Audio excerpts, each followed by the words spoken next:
Leadership is your ability to influence people to follow you because they want to follow you. And leadership is nothing more, nothing less, is influence. This is what John Maxwell teaches us. And today I have a great guest, John Maxwell team member, Dalton. Hi, Dan. Morning, Alex. It's so nice to have you here again. Oh, I'm always thrilled when we get a chance to have a conversation that we could share some of the things that we've learned. And you said it well, and exactly what John promotes is that leadership is influence. And when we have a chance to influence people, I know that that's a part of our heart, is that we want to pay into people and influence them. Yeah, absolutely. And this is then exactly what I want to discuss today about our influencers who influenced you in your early age or early career as a HR professional and HR expert, or even when you were a kid. So I'd love to listen to your story, and all our listeners, they would love to listen your stories because I know who you are. I know what you have accomplished in your life for so long and for so many. Please share your story with. Well, yeah, it's kind of strange. I didn't really start out understanding that people were paying into me, that were influencing me. But as I began to value the fact that people were paying into my life, I can look back and see those people who have left their fingerprint on me. Uh, I would say that not the least of that was my parents and grandparents. Both of my parents were leaders in in their fields. They were both in the healthcare field. Um, Influenced me and helped me set values. My grandparents too, especially my maternal grandfather. He was the one that really taught me a lot of life lessons in my time with him. He was a lot different than my dad. He was something of an outdoorsman and he was an engineer by trade, so he was very good with his hands and knew how things work. So he taught my brother and I how to build things, how to fix things, and that things that could be repaired didn't necessarily need to be replaced. And he really taught me a lot about work ethic that went along with what my parents taught me about work ethic. So, people pay into the lives of their children and their grandchildren, sometimes without necessarily meaning to or being the intent, but we do it naturally because that's what, the job of being a parent, or as you're finding out, being a new grandfather, Yes, what the absolutely. being a grandparent is all about. Yeah. Then, could you tell us, please, what the first leadership lesson you learned as a kid from your grandparent? Uh, I would have to say that one of my first leadership lessons came when I was in the Boy Scouts and I was named and elected to be a patrol leader, my first leadership role. And I thought it meant just, you know, being in charge, giving orders, pointing out. I learned very quickly that leadership requires participation as well, that it wasn't enough to have ideas or to direct things, but that true leadership is to join in the work and to lead by example. Unfortunately, my first lessons on that came the hard way by my patrol not doing very well because I wasn't participating. I was just directing. And so I think that that was one of my first that I could remember leadership lessons was that it's more than just being in charge. It's participation because leadership and that influence can be directed a lot more if you're alongside those that you're leading. Yeah, it's really interesting. But how your grandfather influenced you through his leadership? Uh, Accountability, I think, and that it's so important to me as I look back on it, integrity and accountability. Um, he held us accountable to the results. If what he would do sometimes, we would go spend a week with them during the summer, and he was still working, but my grandmother was a teacher, so she was off all summer. So he would give us some task to do, something around the house, to build something or to clean something up or paint something. And he would come in and inspect it when he got home.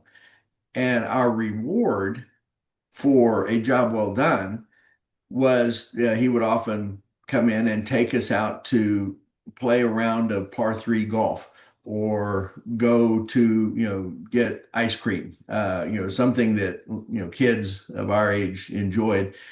But if the job was not done well, then he would require us to redo it. But again, with that participation in mind, he would join us and he would teach us. He didn't just expect us to learn without his influence. He would teach us again on how to do the job correctly.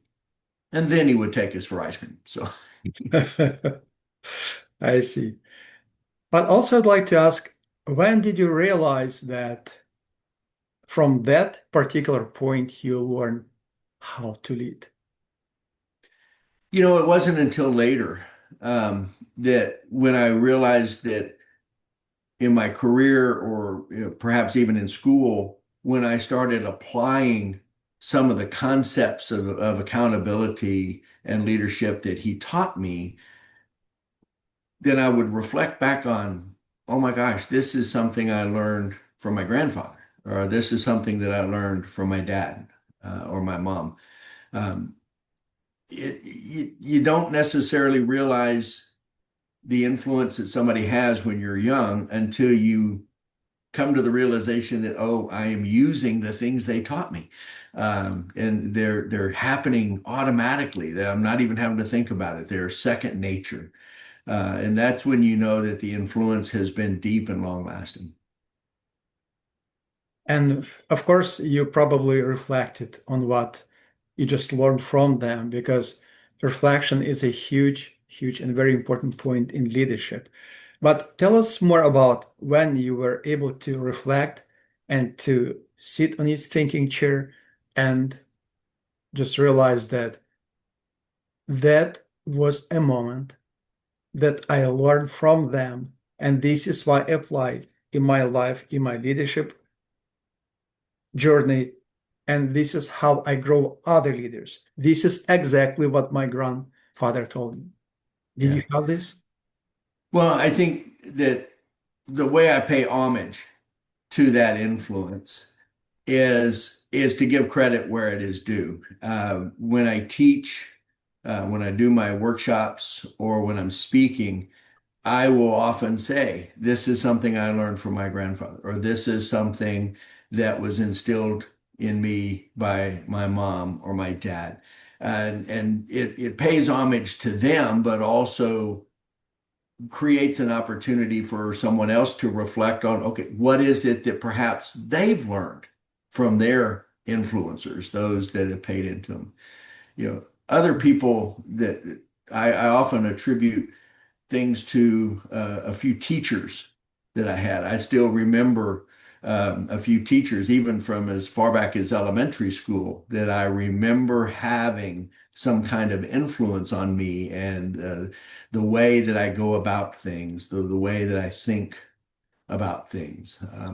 And again, that's what a teacher's job is, really. I often think of things that I've learned and have come to the realization of. For instance, the one movie that I like to reference is a movie called Mr. Holland's Opus. It's a Richard Dreyfuss Yeah. movie where he plays a band director for a high school for many, many years, and he doesn't realize the influence he's had on people until he retires, and so many people come back and pay tribute to him. And that as a teacher, as a leader, I think that's the biggest honor that we can have is when somebody comes back and says, "Let me share with you the impact that you've had." I I miss my parents and grandparents. They're all gone now, but I'd love to have just a few more minutes to thank them for the influence that they've had on me and the thing that the person that I've become to which they had some foundational input.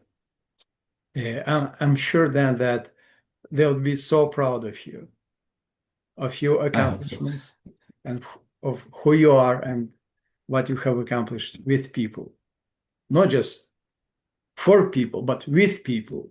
Because as John teaches us that leadership is just not walk in front of everybody, not behind, but beside. Exactly. I mean, as I learned the hard way that leadership is participation. My grandparents walked alongside us. My grandfather guided our hands and then stepped back and let us do it on our own. And he really embodied the concept of I'm going to show you how to do it, but then I'm going to let you do it Yeah. so that you can cement it in and Yes. make it your own. And so I think that that's the value. I mean, I'm sure that with your kids that you taught them how to ride a bike, and there was that time where they didn't realize that you had let go of the back of the seat. And they were actually riding that bike by themselves. And that's a very simplistic example, but it is It's a one that good I one. think is very descriptive of how influencing or being a mentor really does. You'll let them fly at some point, but you're always there when it goes wrong Yeah. to make the corrections. Yes. I mean, always cross the finish line together with our people, with our kids, and with Yeah. everybody who surrounds us. Wow. Another question that I would like to ask then, uh, who have been your mentors? Well, apart from, those I've already spoken of, I've had several mentors. I've had a mentor when I first started working in human resources that taught me how to go about that kind of work. One mentor, when I was with a bank, told me, she said, "Dan, you need to become an expert in the black and the white.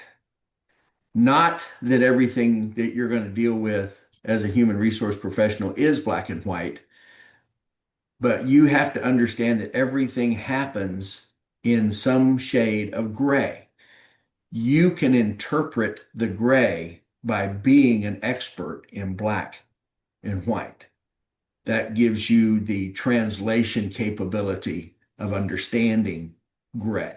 And I'll never forget what Margie told me that you've got to understand where the boundaries are, what the absolutes are, so that you can deal with the variable stuff that happens in life and in business.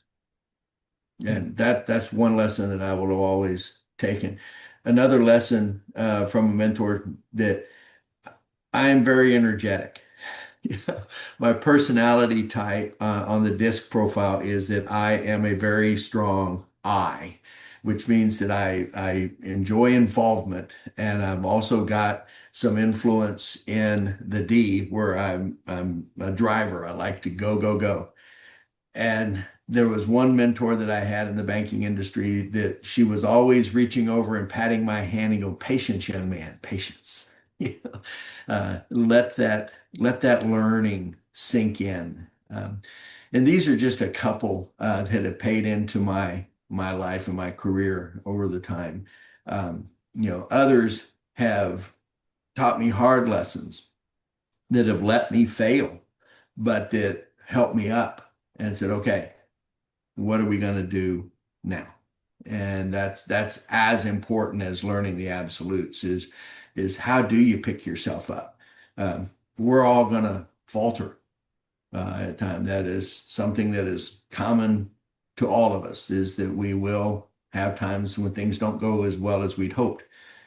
It's how you come back. I think John has said it, it's not how many times you fall down, it's how many times you get up. Yeah. Yeah, that's true. That's true. And how valuable have you found mentors in your life? Oh, I think the biggest thing, if I could collectively identify the impact of mentors, is perspective. I mean, we could there's a lot of us who could always do something that we've all learned on our own. Take our education, take our experiences and things. But when we have the perspective of mentors to understand the why certain things happen, or just the different points of view. Um, Again, my personality type is not one, I'm not that good with details. There's a lot of folks who are the C type personality who are very driven by detail. And I need the perspective of mentors who have good detail so that I can understand. That's part of the black and the white that helps me understand what's going on in my world. But I don't have an expertise in certain types of detail. I need the influence of people who understand the detail to help me make sure that I don't blow past those important details. So it takes all kinds of influence, all kinds of personalities to influence each other so that we can be stronger in those areas where we're not naturally gifted. Yeah. And also, I just wanted to ask, in addition to this question, why do you think mentorship is important?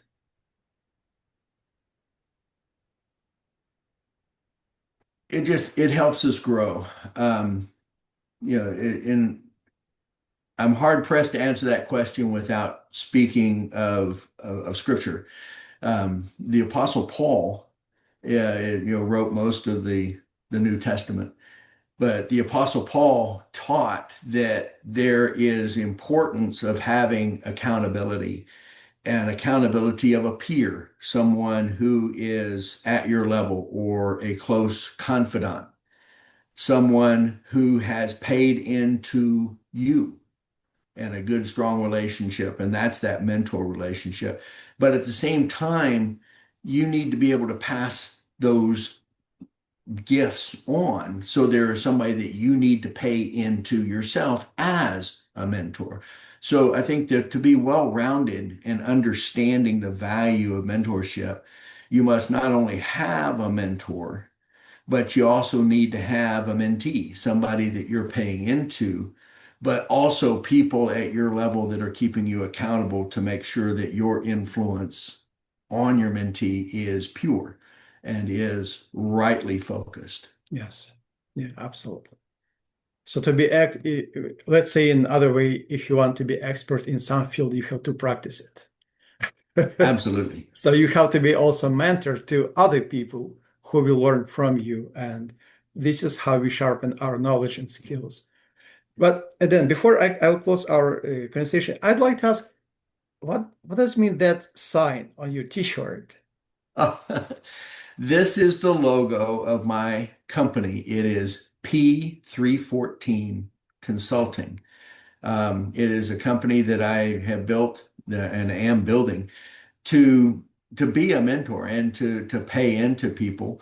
Um, the mission statement that I have for this organization is that we strive to help organizations and individuals reach the potential to which they've been called.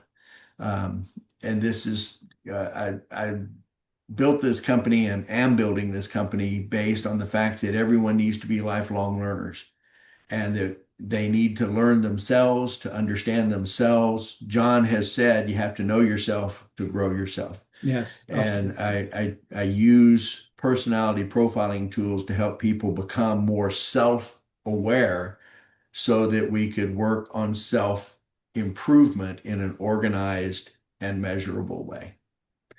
Great.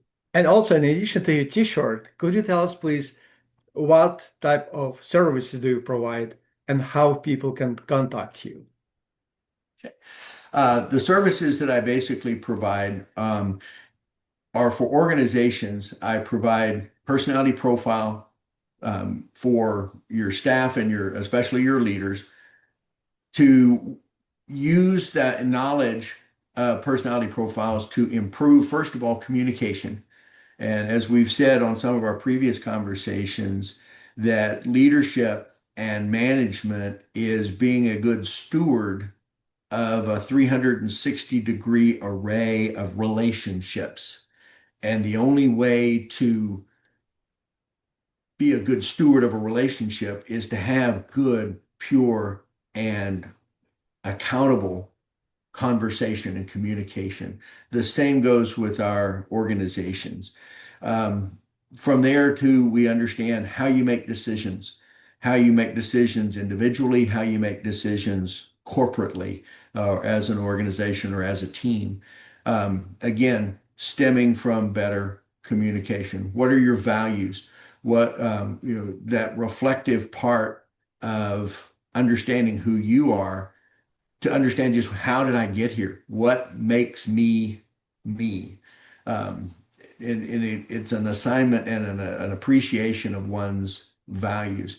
And then from there, organizations, we show how to build the personality profiles into performance review processes, into organizational values, missions, and visions, so that the personality profile learnings are built into the processes and procedures of the organization going forward. I'm also very proud to say that I'm working on something from the Maxwell Group that is geared toward youth and building self-awareness in young people, primarily around 15 to 22 years of age. So the halfway through high school to about halfway through college. My research has told me that there's a bunch of kids who are walking across the stage in high school and then looking both ways and going, okay, now what? Yeah. These are kids who have not necessarily been taught critical thinking. They've not been allowed to fail. They've received participation awards. They've not had to come back from adversity and you know, learn from mistakes. So I'm working on a program that is built out of the John Maxwell Youth Initiative that is geared toward raising self-awareness in 15 to 22-year-olds to help them get ready for those grown-up decisions that are coming their ways at a very fast pace. Yeah. And one more thing, because we're running out of time, how people can find you, how they can reach you. I have a website that is being built as we speak. I hope to have it up in the next few weeks. It is www.p314consulting.com. I can also be reached at dan@p314consulting.com. Thank you very much, Dan, for being with us today. Today we learned from you so much. And thank you, leadership listeners, for being with us. And I'm sure that you had a lot of value from Dan today, because each of us, we have our personal stories about leadership, about our mentors, about how we become mentors and we were mentee. But at the same time, I'd like to thank everybody and subscribe on this channel, which is Lived Leadership. And here we share real life examples from leadership from different industries. And again, today with us was Dan Dalton. Stay with us and have a nice day.